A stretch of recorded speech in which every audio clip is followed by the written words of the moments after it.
Hello guys, kumusta kayo dyan? Sana okay lang kayo. Sa video na to, pag-uusapan natin kumusta na si Austin after almost 7 days or to be exact 8 days nung surgery niya. So tara, pag-usapan natin.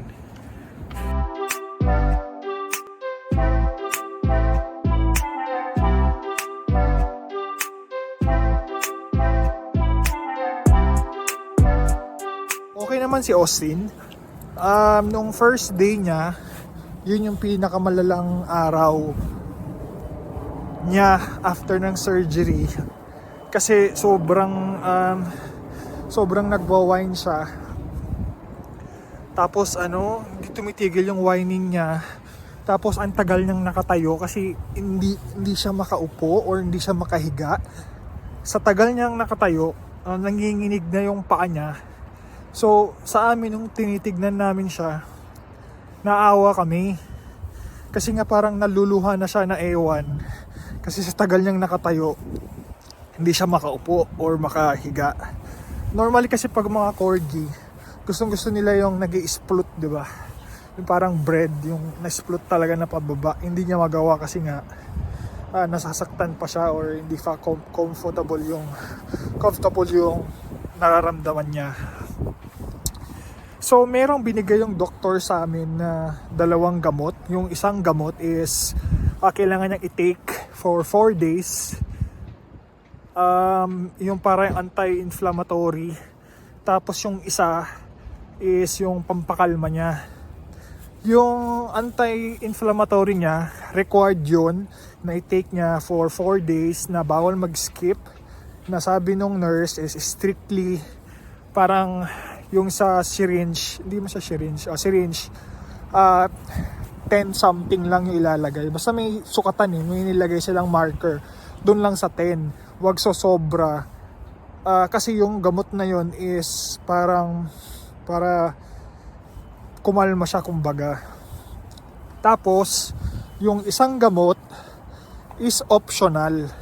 Sabi niya, optional yun kapag kunwaring sobrang nagwa-whine siya, sobrang umiiyak, or yun hindi mo mapigilan kung gaano siya ka-active, like biglang nag-zoomies o tumatalon-talon o tumatakbo. Yung gamot na yun is para kumalma siya o pampaantok para sa aso. So yung optional na gamot na yun, nung first and second day lang namin binigay kasi okay naman na siya nung mga 3rd week niya. So kung makikita nyo pala guys, meron siyang suot na parang medical na damit. Sabi ng doktor, kailangan isuot yan ng 14 days. Hindi pwedeng tanggalin kasi nga baka kalakutin niya yung tahi niya. Yan. Bawal yung tanggalin yung suit na to, yung medical suit niya. Meron kaming biniling cone, yung nilalagay sa leeg. Hindi siya cone parang inflatable cone. Pero epic fail. Galing kasing China. So epic fail siya. Ang nangyari, may butas yung inflator. Nabuksan na namin, kinalikot na namin, nilagyan na namin ng tape. Hindi na pwedeng ibalik yun, kumbaga. So hindi namin nagamit. Nagsayang lang kami ng pera. Nagsayang ng pera dun sa inflator. Pero hindi niya na kailangan kasi hindi niya maabot yung sa dulo ng tail niya kasi masyado siyang mahaba. Hindi niya maabot. So hindi na namin nilalagyan ng cone. Hindi niya naman nagagalaw, kumbaga. Austin. So after 8 days, meron akong mga nakitang pagbabago kay Austin. Which is, hindi naman sinabi ng doktor na ganito yung mangyayari. Kasi tinanong ko may mga changes ba na mangyayari sa ugali ni Austin after nung neuter niya. Sabi ng doktor, mostly sexual behavior daw ang magbabago. Pero yung pag-uugali, meron, depende daw sa aso. Pero baka meron, pwedeng wala.